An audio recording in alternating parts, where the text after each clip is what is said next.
আকীদা বললেই তো কিছু মানুষ মনে করে যে যে সালাফিরা যে আকীদা শিখায়, তাওহীদের আকীদা, আমি জানি না যে এই পর্যন্ত এই আকীদার মধ্যে তেমন কোনো পার্থক্য সালাফি, হানাফি, শাফি, হাম্বলি, মালিকি, আকীদা নিয়ে যে এত গর্জন আর এত আলোচনা, কি আলোচনা, শেষ পর্যন্ত আলোচনায় গিয়ে তারা আল্লাহ কি আরশে আছে, আল্লাহ সব জায়গায় আছে, এরকম এমন কিছু সূক্ষ্ম আলোচনার মধ্যে গিয়ে তারা আকীদাকে ঢুকায়। এইরকম আকীদার সংশোধন নয়, একটা আকীদার সংশোধন হইতে হবে এবং সেটা উম্মার আকীদার সংশোধন হইতে হবে। এটা সালাফিদেরও সংশোধন হইতে হবে, হানাফিদেরও সংশোধন হওয়া লাগবে, সুন্নিদেরও এই আকীদার সংশোধন হওয়া লাগবে, দেওবন্দীদেরও এই আকীদার সংশোধন হওয়া লাগবে, আহলে হাদিসদেরও এই আকীদার সংশোধন হওয়া লাগবে। গোটা দুনিয়ার সকলের এই আকীদার সংশোধন না হওয়া পর্যন্ত মুসলমানদের মুক্তির পথ তারা খুঁজেই পাবে না। সেই আকীদাটা হলো মুসলমানদেরকে একটা আকীদা ধারণ করতে হবে। সেই আকীদাটার নাম হলো আল আকীদাতুল জিহাদিয়া। একজন চিহ্নিত মুখের আল্লামা আছেন, ই আল্লামার কাছে হেফাজত ইসলামের আমিরের পক্ষ থেকে লোক পাঠানো হলো যে আপনার মওদুদিয়তের সাথে নির্বাচনী জোটের কারণে এই কওমিয়তের উপর এই আঘাত আসতেছে, কাজেই আপনি এর কারণ দর্শান।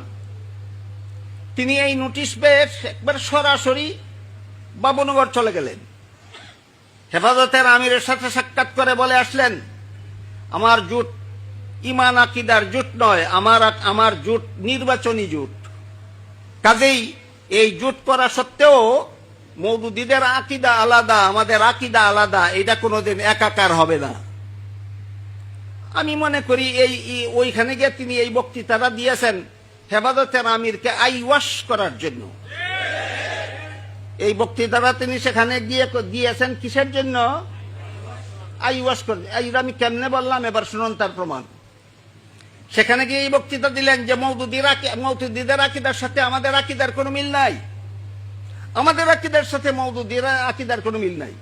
আমি জোট আকীদার ব্যাপারে করিনি, আমি জোট নির্বাচনের ব্যাপারে করেছি। সেই বক্তৃতা দিয়েছেন সেখানে গিয়ে। বাইরে এসে তিনি যে বক্তৃতা দিয়েছেন সেটা হলো, আজকাল আকীদা নিয়ে বড় বাড়াবাড়ি করা হচ্ছে। দেখেন এখনের বক্তৃতার ভঙ্গিটা দেখুন, আজকাল আকীদা নিয়ে বড় বাড়াবাড়ি হচ্ছে। এই বাড়াবাড়ি ঠিক নয়।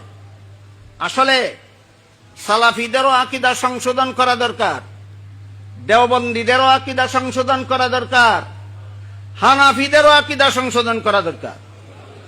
তার এই বক্তব্য আমার কাছে সংরক্ষিত আছে, তার এই বক্তব্য আমার কাছে এই বক্তব্যের রেকর্ড আমার কাছে সংরক্ষিত আছে। আপনারা কেউ দেখতে চাইলে অথবা ডাউনলোড করে নিতে চাইলে নিতে পারেন। ওইখানে গিয়া বলেন মওদুদীদের আকীদা আলাদা, দেওবন্দীদের আকীদা আলাদা, আমি একাকার করার পক্ষে নই। বাইরে এসে বক্তৃতা দিয়া বলেন আজকাল আকীদা নিয়ে বড় বাড়াবাড়ি করা হচ্ছে। আসলে আমার দৃষ্টিতে সালাফি আকীদা আর দেওবন্দি আকীদা, সালাফি আকীদা আর হানাফি আকীদায় তেমন কোনো পার্থক্য নাই।